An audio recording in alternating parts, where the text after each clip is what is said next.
ਪਹਿਲਾਂ ਪੰਜਾਬ ਦੇ ਵਿੱਚ ਪਾਣੀਆਂ ਦੇ ਮਸਲੇ ਨੂੰ ਲੈ ਕੇ ਪੰਜਾਬ ਦੇ ਜਿਹੜੀਆਂ ਪੋਲੀਟੀਕਲ ਧਿਰਾਂ ਨੇ ਉਹਨਾਂ ਦੇ ਆਗੂ ਤੇ ਜਿਹੜੀਆਂ ਅਹਿਮ ਧਿਰਾਂ ਨੇ ਤੇ ਇਹਦੇ ਨਾਲ ਕੁਝ ਬੁੱਧੀਜੀਵੀਆਂ ਨੇ ਜਲੰਧਰ ਦੇ ਵਿੱਚ ਇਕੱਠੇ ਹੋ ਕੇ ਇਸ ਸੰਬੰਧੀ ਇੱਕ ਸਮਾਗਮ ਕੀਤਾ।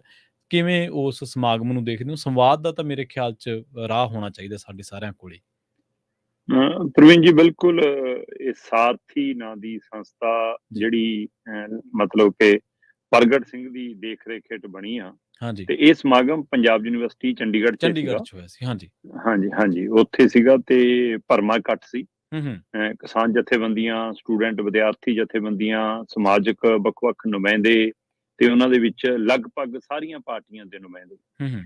ਤੇ ਉਹ ਪਾਰਟੀਆਂ ਦੇ ਨੁਮਾਇੰਦੇ ਕੱਲ ਬੋਲਣ ਨਹੀਂ ਸੁਣਨ ਆਏ ਸੀ। ਇਹ ਚੰਗੀ ਗੱਲ ਸੀ ਕਿ ਉਹ ਸਟੇਜ ਤੋਂ ਥੱਲੇ ਬੈਠੇ ਸੀ ਤੇ ਥੱਲੇ ਬੈਠ ਕੇ ਉਹਨਾਂ ਨੂੰ ਉਹਨਾਂ ਦਾ ਹੀ ਸ਼ੀਸ਼ਾ ਦਿਖਾਇਆ ਗਿਆ ਕਿ ਆ ਭਾਈ ਜੋ ਕੁਝ ਹੋ ਰਿਹਾ ਇਹ ਤੁਹਾਡੀਆਂ ਸਰਕਾਰਾਂ ਦੇ ਸਮੇਂ ਕੀਤੀਆਂ ਗਲਤੀਆਂ ਦਾ ਹੋਇਆ।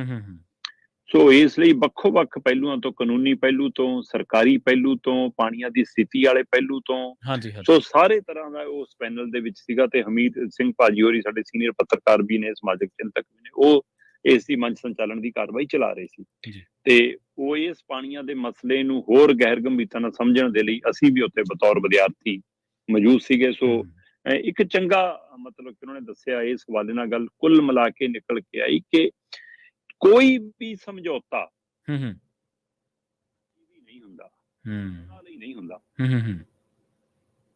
ਇਸ ਲਈ ਉਹਦੀ ਕੋਈ ਹੱਦ, ਕੋਈ ਮਿਆਦ, ਕੋਈ ਏਦਾਂ ਫੇਰ ਤਾਂ ਉਹ ਮਤਲਬ ਕਿ ਇਹ ਕਿਵੇਂ ਹੋ ਸਕਦਾ ਜੇ ਤੁਸੀਂ ਕਹੋਗੇ ਇਹਦੇ ਚੋਂ ਨਿਕਲਣ ਦਾ ਕੋਈ ਰਾਹ ਹੀ ਨਹੀਂ ਜੀ। ਹਾਂਜੀ। ਸਮਝੌਤਾ ਥੋੜਾ ਤਾਂ ਸਜ਼ਾ ਹੁੰਦੀ ਹੈ।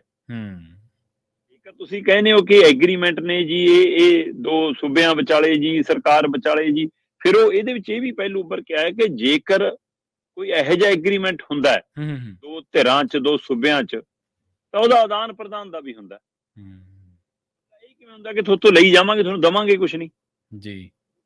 ਬ੍ਰਿਟਿਸ਼ ਕਾਲ ਤੱਕ ਦਾ ਹਵਾਲਾ ਦਿੱਤਾ ਗਿਆ, ਚਾਹੇ ਉਹ ਨਾਭੇ ਦੀ ਰਿਆਸਤ ਹੋਵੇ, ਚਾਹੇ ਪਟਿਆਲਾ ਰਿਆਸਤ ਹੋਵੇ, ਕਹਿੰਦੇ ਉਹ ਵੀ ਮਤਲਬ ਕਿ ਪੰਜਾਬ ਨੂੰ ਅਦਾਇਗੀ ਕਰਦੇ ਰਹੇ ਨੇ ਜਦੋਂ ਰਿਆਸਤਾਂ ਸੀਗੀਆਂ ਪਾਣੀਆਂ ਦਾ। ਤੋ ਇਸੇ ਤਰ੍ਹਾਂ ਫਿਰ ਉਹ ਮਤਲਬ ਕਿ ਰਾਜਸਥਾਨ ਦੇ ਹਵਾਲੇ ਨਾਲ ਵੀ ਕਿ ਬ੍ਰਿਟਿਸ਼ ਕਾਲ ਦੇ ਵਿੱਚ ਵੀ ਰਾਜਸਥਾਨ ਵੀ ਜੇ ਪਾਣੀ ਲੈਂਦਾ ਸੀ ਤਾਂ ਉਹਦੀ ਅਦਾਇਗੀ ਕਰਦਾ ਸੀ। ਹਾਂਜੀ। ਸੋ ਉਸ ਤੋਂ ਬਾਅਦ ਆਜ਼ਾਦ ਭਾਰਤ ਤੋਂ ਬਾਅਦ ਵੀ ਮਤਲਬ ਕਿ ਉਹ ਅਦਾਇਗੀ ਜਾਰੀ ਰਹੀ ਹੈ। ਫਿਰ ਅਚਾਨਕ ਇਹ ਖੇਡ ਸ਼ੁਰੂ ਹੋਇਆ ਤੇ ਫਿਰ ਅਦਾਇਗੀ ਵੀ ਬੰਦ ਹੋ ਗਈ, ਪਰ ਪਾਣੀ ਜਾਂਦਾ ਰਿਹਾ। ਇਸ ਹਵਾਲੇ ਨਾਲ ਮਤਲਬ ਕਿ ਤੱਥ ਉਹਦੇ ਵਿੱਚੋਂ ਨਿਕਲ ਕੇ ਆਏ ਕਿ ਅੱਜ ਪਾਣੀ ਦੀ ਸਮੀਖਿਆ ਦੀ ਵੀ ਲੋੜ ਹੈ। ਔਰ ਅੱਜ ਪਾਣੀ ਦੀ ਜਿਹੜੀ ਗੱਲ ਆਪਾਂ ਬਹੁਤ ਦੇਰ ਪਹਿਲਾਂ ਕਰਦੇ ਰਹੇ, ਉੱਥੇ ਇਸ ਗੱਲ ਤੇ ਬਹੁਤ ਜ਼ੋਰ ਆਇਆ ਕਿ ਮਾਲਕੀ ਤੈਅ ਕਰੋ ਪਹਿਲਾਂ ਸਾਡੀ। ਕੋਈ ਵੀ ਕੁਦਰਤੀ ਸਰੋਤ ਜਿਹੜੇ ਵੀ ਸੂਬੇ ਚੋਂ ਨਿਕਲਦਾ ਉਹ ਅਸੀਂ ਮੁੱਲ ਦਿੰਨੇ ਆ, ਉਹ ਅਸੀਂ ਮੁਕਤ ਨਹੀਂ ਕਿਸੇ ਨੂੰ ਦੂਸਰੇ ਨੂੰ ਦਿੰਦੇ। ਤੇ ਫਿਰ ਪੰਜਾਬ ਤੋਂ ਨਿਕਲਿਆ ਪਾਣੀ, ਉਹਦਾ ਤੁਸੀਂ ਮੁੱਲ ਕਿਉਂ ਨਹੀਂ, ਉਹਦੀ ਅਦਾਇਗੀ ਕਿਉਂ ਨਹੀਂ? ਸੋ ਇਸ ਲਈ ਜੇਕਰ ਉਹ ਚੋਂ ਨਹਿਰ ਕੱਢ ਕੇ ਲੈਣੀ ਆ ਤਾਂ ਉਹਦਾ ਮੁੱਲ ਤਾਰਨਾ ਪਊਗਾ ਔਰ ਮੌਜੂਦਾ ਦੌਰ ਦੇ ਵਿੱਚ ਪਾਣੀ ਦੀ ਜੋ ਸਥਿਤੀ ਆ ਉਸ ਨੂੰ ਤੈਅ ਕਰਨਾ ਪਊਗਾ। ਔਰ ਇਹ ਇੱਕ ਹੈਰਾਨੀਜਨਕ ਔਰ ਵੱਡੀ ਸੱਚਾਈ ਸਾਹਮਣੇ ਨਿਕਲ ਕੇ ਆਈ ਪ੍ਰਵੀਨ ਜੀ ਕਿ ਜਿਹੜਾ ਇਹ ਦਮ ਭਰਦੇ ਨੇ ਕਿ ਜੀ ਮਤਲਬ ਇੰਨਾ ਪਾਣੀ ਘੱਟ, ਹਕੀਕਤ ਦੇ ਵਿੱਚ ਉਹ ਕਹਿੰਦੇ ਜੀ ਆਹ ਡਰਾਮਾ ਹੈ ਸਿਰਾ। ਸਾਰੀਆਂ ਸਿਆਸੀ ਪਾਰਟੀਆਂ ਜਿਹੜੀਆਂ ਕਹਿੰਦੀਆਂ ਇੱਕ ਬੂੰਦ ਪਾਣੀ ਨਹੀਂ ਜਾਣ ਦਿਆਂਗੇ, ਪਾਣੀ ਤੈਅ ਲੋੜ ਤੋਂ ਵੀ ਵੱਧ ਰਾਜਸਥਾਨ, ਹਰਿਆਣਾ, ਦਿੱਲੀ ਨੂੰ ਜਾ ਰਿਹਾ ਜੀ। ਸੋ ਪਰ ਇੱਕ ਇਹ ਚੰਗਾ ਸੰਵਾਦ ਸੀ। ਮੈਨੂੰ ਲੱਗਦਾ ਕਿ ਉਸ ਤੋਂ ਬਾਅਦ 2-2 ਮਿੰਟ ਹਰ ਪਾਰਟੀ ਦੇ ਇੱਕ ਨੁਮਾਇੰਦੇ ਨੂੰ ਵੀ ਆਪਣੀ ਗੱਲ ਰੱਖਣ ਲਈ ਮੰਚ ਦਿੱਤਾ ਗਿਆ, ਜਿਸ ਨੂੰ ਲੈ ਕੇ ਕੁਝ ਵਿਦਿਆਰਥੀਆਂ ਨੇ ਸਵਾਲ ਵੀ ਖੜੇ ਕੀਤੇ ਕਿ ਇਹਨਾਂ ਨੂੰ ਕੀ ਲੋੜ ਆ। ਉਹ ਕਹਿੰਦੇ ਕਿ ਨਹੀਂ, ਜਦੋਂ ਆਪਣੇ ਵਿਹੜੇ ਆਏ ਨੇ ਤਾਂ ਹੁਣ ਰੱਖ ਲੈਣ ਆਪਣੀ ਦਲੀਲ ਜਿਹੜੀ ਰੱਖਣੀ ਆ। ਸੋ ਮੈਨੂੰ ਲੱਗਦਾ ਲੀਡਰਾਂ ਨੂੰ ਵੀ ਥੋੜਾ ਜਿਹਾ ਇਹ ਹੋ ਗਿਆ ਕਿ ਚੱਲ ਸ਼ੁਕਰ ਹੈ 1 ਨਵੰਬਰ ਵਾਲੇ 'ਚ ਤਾਂ ਸ਼ਾਇਦ ਉੱਥੇ ਲੁਧਿਆਣੇ ਜਾ ਕੇ ਬੋਲਣ ਦਾ ਮੌਕਾ ਨਾ ਮਿਲੇ, ਸੋ ਇੱਥੇ ਹੀ ਗੱਲ ਰੱਖ ਲਓ।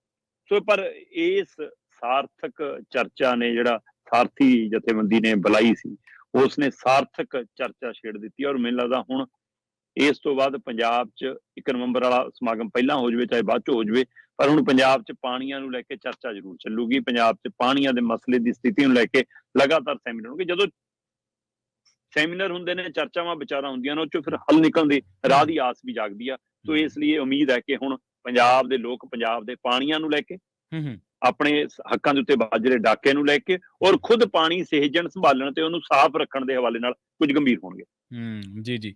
ਤੇ ਇਹ ਵੀ ਹੈ ਨਾ ਕਿ ਪੰਜਾਬ ਨੇ ਸ਼ਾਇਦ ਪਹਿਲੀ ਵਾਰੀ ਬੁੱਧੀਜੀਵੀਆਂ ਨੂੰ ਆਵਾਜ਼ ਮਾਰੀ ਹੈ ਤੇ ਪਹਿਲੀ ਵਾਰੀ ਸਾਡੀ ਜਿਹੜੇ ਸਿਆਸਤਦਾਨ ਆ ਉਹਨਾਂ ਨੇ ਸਰੋਤੇ ਬਣ ਕੇ ਸੁਣਿਆ, ਨਹੀਂ ਉਹਨਾਂ ਨੇ ਤਾਂ ਹੁਣ ਬਿਲਕੁਲ ਤੱਕ ਰੈਲੀਆਂ ਤੋਂ ਇਹ ਬੜੀ ਹਾਂਜੀ ਬੜੀ ਨਵੇਕਲੀ ਪਹਿਲ ਕਦਮੀ, ਚੰਗੀ ਪਹਿਲ ਕਦਮੀ ਚੰਗੀ ਸੀ। ਪਹਿਲ ਕਦਮੀ ਸੀ।